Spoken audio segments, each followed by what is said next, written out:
ইন্দিরা গান্ধী যখন খবর পান পাকিস্তান পরমাণু বোমা তৈরি করছে, ঠিক তখন ইন্টেলিজেন্স ব্যুরোতে কাজ করতে থাকা অজিত দোভালকে পাকিস্তানে পাঠানো হয়।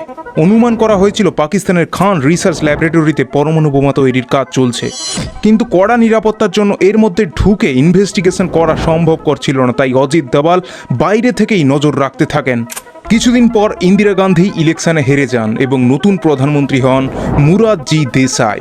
কিন্তু তখনও এবং ইন্টেলিজেন্স ব্যুরো তাদের ইনভেস্টিগেশন চালিয়ে যাচ্ছিল। অজিত দোভাল দেখেন সেলুনে খান রিসার্চ ল্যাবরেটরির সায়েন্টিস্টরা চুল কাটতে এসেছেন।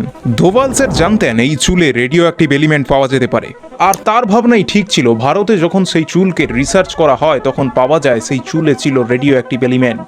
এই কারণেই অজিত দোভাল কথা বলেন ইসরায়েলের গুপ্তচর সংস্থা মোসাদের সাথে। মোসাদও রাজি হয়। মোসাদ বলে তারা প্লেন থেকে বম্বিং করে খান রিসার্চ ল্যাবরেটরিকে ধ্বংস করে দিতে পারে, তবে তাদের প্লেনকে ভারতের গুজরাটে রিফিউলিং করতে দেওয়ার পারমিশন দিতে হবে। কিন্তু মোসাদের এই প্রস্তাবে রাজি হন না মুরারজি দেসাই। উল্টে তিনি ফোন করেন পাকিস্তানের তৎকালীন প্রধানমন্ত্রী জিয়াউল হককে এবং তিনি বলেন, আমি জানি তুমি খান রিসার্চ ল্যাবে কি করছো। এই কথায় পাকিস্তান সচেতন হয়ে যায় এবং তারা মেরে ফেলে ভারতের এবং ইন্টেলিজেন্স ব্যুরোর শত শত অফিসারকে। আর এর মধ্যে প্রাণ বাঁচিয়ে অজিত দোভাল ভারতে আসতে সক্ষম হন। আর আপনি জানলে অবাক হবেন, এরপর পাকিস্তানের সবথেকে সম্মানিত পুরস্কার নিশান-ই-পাকিস্তান পুরস্কারে সম্মানিত করা হয় মুরারজি দেসাইকে, যিনি ভারতের প্রধানমন্ত্রী ছিলেন কিন্তু ভারতের থেকে পাকিস্তানকে বেশি সাহায্য করেছিলেন।